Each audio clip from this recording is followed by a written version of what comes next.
Hello and welcome to News Centre. I'm Parikshit Luthra. In a big move to boost India's space sector, the government has approved up to 100% foreign direct investment into the space sector for certain activities, including manufacturing space components and satellite systems. This move comes in line with the government's Indian Space Policy 2023 and is an attempt to increase private sector participation in the space sector. It is also aimed at enhancing ease of doing business and contributing to employment and income. The government has divided satellite subsector into three different categories with a defined limit outlined for foreign investment in each category.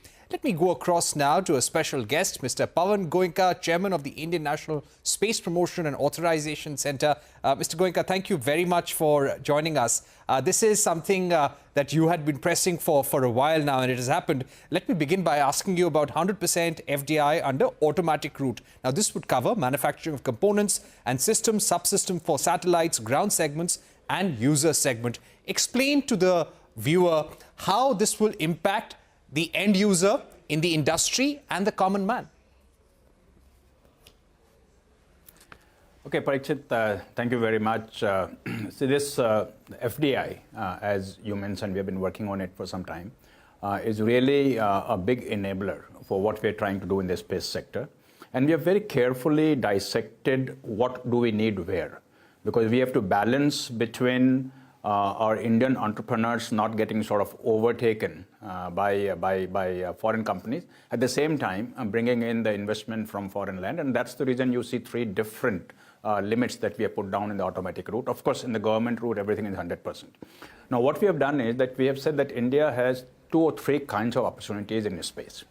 The first is how do our companies, especially startups that have great ideas, a lot of energy, a lot of aspiration, get funding for what they want to do. And that's the reason we have brought in 49%, 74% or 100% automatic route, because otherwise it can become very complex. Automatic route investment in FDI.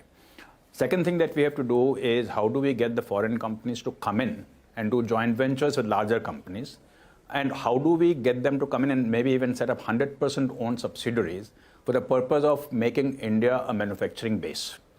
As you are well aware that we have a target to take space economy to $44 billion in 10 years. And for that, all of these things to happen.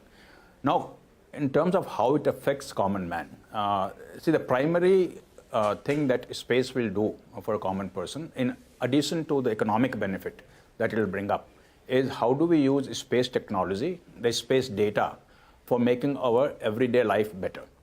And that's where, by developing these applications with the help of FDI investments, doing various kinds of like ground stations, for example, to download data in India, all of these things will help in growing the sector, just like what has already happened in some of the Western worlds, where India has been so far primarily been led by ISRO in terms of space sector. Now the private sector is coming in. Right. Dr. Goenka, you have yourself admitted that you almost participate in a space-related seminar or webinar every week. There is clearly a lot of interest in space as an industry. Now, when it comes to interest from outside investors, the likes of Starlink for that matter, what is the level of interest that these companies have shown? How many foreign players have actually interacted with you and tried to understand the investment opportunities in the Indian space sector?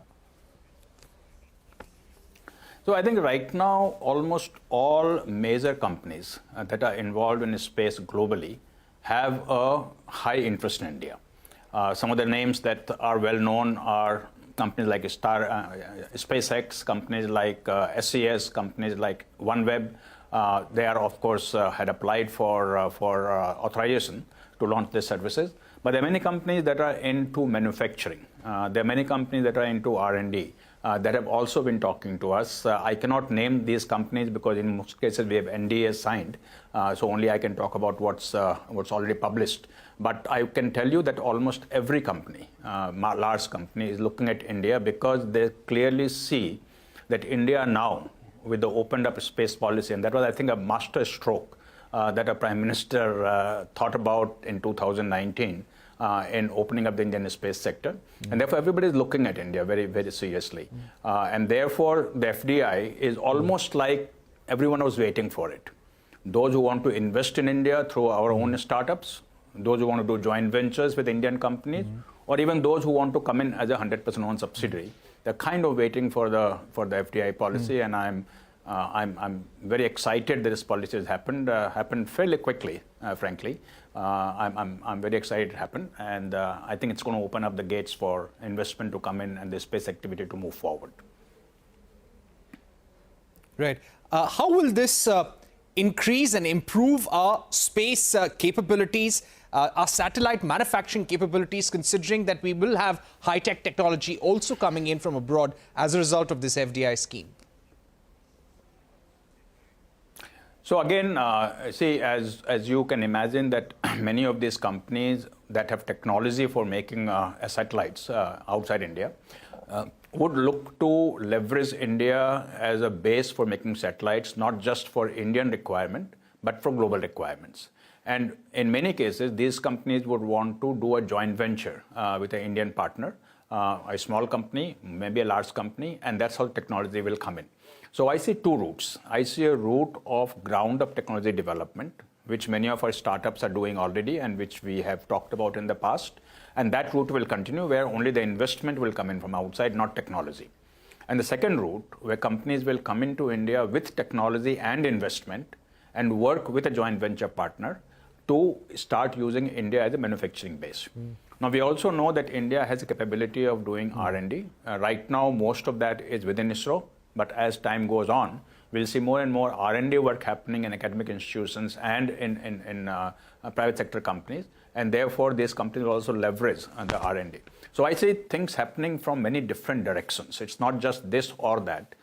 It's investment, joint ventures, and 100% subsidiaries, with technology coming in, with licensing happening.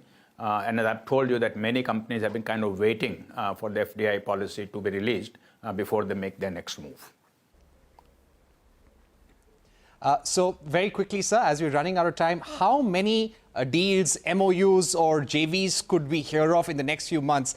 You may be aware of deals in the pipeline. You may not want to name the companies, but could you give us a sense of the number of deals we could expect now, soon? I would be purely guessing if I gave you a number, because sometimes these deals do take time to get formalized. So I would really be guessing right now. But again, I'm being a little evasive in that, but all I can say is that this does open up an avenue for our space sector to grow and meet our aspirations. And I think that's one of the reasons why the government has opened up the FDI, realizing that without that, we are going to have a slow sort of growth. All right. Thank you very much, Dr. Goenka. Appreciate the fact that you joined us, explaining the importance of the relaxed policy for FDI in the space sector.